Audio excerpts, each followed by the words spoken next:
Hello everybody, it's the Fat Philosopher here, coming to you from Hiroshima, Japan, with my trusty VMNT by Dean named Hiro. And today I'd like to say how, on further reflection, I've become to believe that buying a Dean Vengeance V-shape is a better investment, a better buy than buying a Gibson Mustaine model presently. In my previous videos, I compared the old Dean VMNTs to the new Gibsons and put in my 2 cents there. Then I made a video introducing the new Dean Vengeance models. This came out just a couple days after that. But I haven't directly compared the Dean Vengeance with the Gibson Mustaines right now. And so I like to take the time to do that. And I believe there are 5 reasons, even to say that maybe buying the Dean would be a better idea. The first reason is that the play authentic or sue authentic is still a thing, you know. So if you are against Gibson for suing everybody under the sun in 2019, you should still be against them now. Now, for some reason, some YouTubers who came out really strong against Gibson for doing the whole sue authentic thing, for some reason changed their minds and decided that they like Gibson now. Somehow something magically happened that we don't have to worry about them being sued anymore. But that's not true at all. Mark Agnesi, who you can see here in this picture, drilling over a Dean V, first, you know, mentioned about they're giving warning to all these other, what they say, like copycat companies. And then the actual lawsuit was issued against Dean in June of 2019. But that's still going on. Actually, they have a court date. They're seeing in court for the first time in April 2021. You know, they've had a couple of rulings back and forth about the wording of the lawsuit, but now they're actually going to trial now in 2021. So if you are against the Gibsons doing these lawsuits, then you ought to be against it now. But it's kind of funny how some people seem to have forgotten about it. Or one guy in his video said, "You remember when they had that lawsuit in 2019? Well, it wasn't over in a day. It's still going on, you know." The famous lawsuit in Europe that started in 2014 and ended last year, so that's like 5 years, right? You know, these things take time, and it's still going on. If you thought the Gibson was in the right in the lawsuit, then maybe, you know, this point doesn't go to you. But if you're like me, thinking that guitar companies should spend more time improving the quality and the customer service of their product instead of trying to sue smaller companies out of existence, then probably, considering that the trial's beginning in April, you should still be against that, I believe. So that's one reason. Second reason, I think, is quality control. All companies have a certain amount of quality problems, but I think Gibson gets stung with a lot of it. Personally, I've had 3 Gibson products, and the one I bought directly from Gibson's was the worst of all the quality control, and they didn't fix it properly. I ended up returning it and finding a better one used. And you can see my video about that later on. So as for my Dean right now, there's not a single problem with this at all. And I think one of the reasons is that even their Asian-made guitars get sent to Florida, where they have their staff there check them over, and if they don't like the way it is, they won't send them out. And in this case, they checked mine over, then they sent it to Extreme Lefty Guitars, who also checked it over, so it's checked over basically twice, and they sent it to me. And there's not a single dent, ding, finish flaw or anything on this guitar. Plays great. The only thing I ever mentioned about this is that I wish it had a different nut, but that's not really a quality control problem. That's more a design issue. And it's a nut, right? You know, it's $10. You know, 10-15 minutes of work. So it's nothing really a quality control there. Gibson, on the other hand, you got pickups that don't work. You got fretboards pulling off, and high frets a lot on their quality control, which makes me think that maybe they don't really have that whole system in there set up. So I think if you want to have that little quality control issue aspect of it, knowing that these guitars are going from Korea to Florida, getting checked, and then sent to you with the once over is kind of reassuring, I believe. The third reason I think to avoid the Kramer specifically is that Gibson is quite famous for doing nothing with their sub-brands, you know. Back in the 80s, both Steinberger and Kramer were these big, you know, future guitar brands. There's that movie Bill and Ted's Excellent Adventure, which was sponsored by Gibson.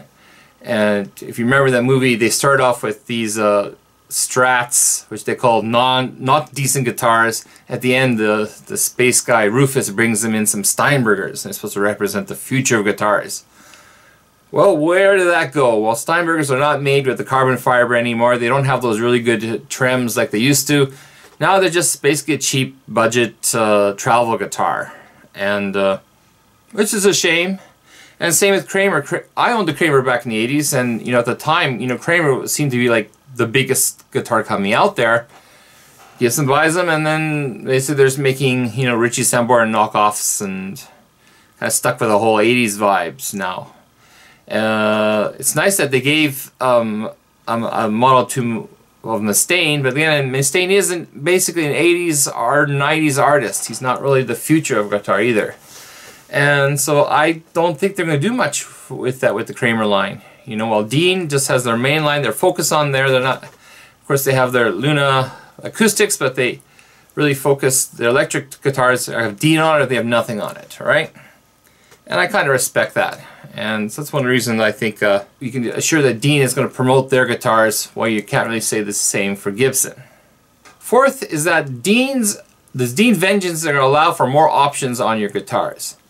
Kind of a funny video I saw before they came out, this guy was speculating that the Gibsons are going to have whammy bars on their Mustaine models, which was kind of funny, because anybody knows that Mustaine hates whammy bars, and he hates the whole trem systems. And he was actually quoted back in the day in a metal magazine, so I'll take it with a grain of salt, because you know how accurate those metal magazines were, but he said that trem systems for people who don't know how to solo properly, which caused a little bit of problems. But anyways, what I'm saying here is that wherever Mustaine is, he's got a set idea what he wants to put his name on it. And it's not going to be on Evertunes, it's not going to be on Fluence pickups, it's not going to be on whammy bars. You're basically going to get his design, and that's about it, you know. And it's a good design. If you like it, it's great. But now that since Mustaine has left Dean, they're allowed to put some of these things on there, you know, like they have put on, they can put a whammy bar, they got a Evertune, Fishman Fluence on there, and I'm sure they'll probably still have the traditional one as well. You know, they're allowed, because they're cut that, the umbilical cord from Mustaine, they can do what they want. And that's probably a good thing too, like me too, like, you know, I love my Dean, and I'm going to be playing this for a while, but I am kind of in a hunt for, you know, a whammy bar guitar. And actually I was kind of looking at these Cadillacs that Dean has left-handed there, and I'll talk about it later. But now I have another option. I can get maybe a left-handed Vengeance here with a Floyd on it, and that'd be all sweet, and I couldn't have done that before. So if you're kind of a person that wants a little flexibility in what type of guitar you're going to get, maybe the Dean would be a better option there if you enjoy the VMNT style of guitar. My last reason, number 5, is that I think Dean does very well for the lefties out there. Here I got a lefty guitar here, playing it this way. Okay, I know it looks weird to righties, but that's how I play it. And one big thing about guitar companies, the bigger you are, the harder it is to make lefties, because you just can't stop production for a day, switch everything over, and make lefties, like 5 or 6 lefties, and then try to switch it back. It's too much of a loss of time. That's why, for example, when Fender was approached by Andertons to make purple lefties, they said, sure, we can do it, as long as you order 250. Because that's what they need for a run to make it profitable, from 250. And so, you know, that's, if I was owning a guitar shop and had to order 250 lefties, I'd be kind of hesitant about that myself. But Dean's different. Dean basically has a deal, I think, with Extreme Lefty Guitars, which also is in Florida. And what they do is they make them batches of 6, I believe. So 5 or 6 guitars. And with that, a lot of these guitars that you might want lefty, you can get there through there. If you go to the Dean's website, all you can see is just the black guitars and then the Razorback from Hell, the blue one, the Lightning one, being available as lefty. But through Extreme Lefty Guitars, there's a whole bunch of Dean products available to lefties. Like I said, I got this one, which is actually still available from Extreme Lefty Guitar in a lefty, a black flame maple, which you know I love. This looks like classic Mustaine guitar. But there's also some other ones that are on the Dean website, that are on the Extreme Lefty Guitar website. But there's other ones on the Extreme Lefty website, which, being a lefty, I'm really happy to have available to me. For example, I'm actually looking at these two Cadillacs with whammy bars. There's a green one and a purple one, and I'm kind of debating which one I should pick up. I already got a green guitar, so I'm kind of, but the green looks really awesome, and I'm actually getting in a purple acoustic coming. It hasn't come in yet, so I think I'm going to wait for that purple acoustic to come in. Then I'm going to take a look which one I'm going to get, to the green or the purple of these Dean Cadillacs there. But there are also other options out there. You can get the Rust in Peace cover and all those other things that Dean has made available in small batches, which I'm not sure if Gibson or other kind. No, Fender definitely will not make a batch of 6, just to help some smart product company out. If you're a lefty guy, I would definitely say that the Dean would be more for it. So that's, again, these are my reasons there. Okay, once again, let's top it off. Number 1, Sue Authentic is still a thing. If you disagree with these corporate practices of Gibson then, in 2019, you should still disagree with them now. 2, quality control. You know that Dean's going to give a once look over of all their guitars to make sure, before, even the 4-in-1s, before they leave the factory in Florida. 3, Gibson is notorious for not doing much with their sub-brands, whether it be Steinberger or Kramer. There's no real reason to believe that they'll be doing something this time around. 4, Dean allows for more options. With Mustaine being in Gibson, he's going to tie the brand to what his specifications. Dean are not tied by Mustaine specifications anymore. They were for 15 years, but not anymore. So you'll be getting other things like the whammy bars and Evertunes, like I said. And 5, the Dean will make lefties for you if you want different types of lefties, lefties in different colors. Dean is the company through Extreme Lefty Guitars to do it for you. So what did you think? These are my reasons there. Any others you can think of? Leave a comment if you can, and subscribe if the fancy hits you. Okay?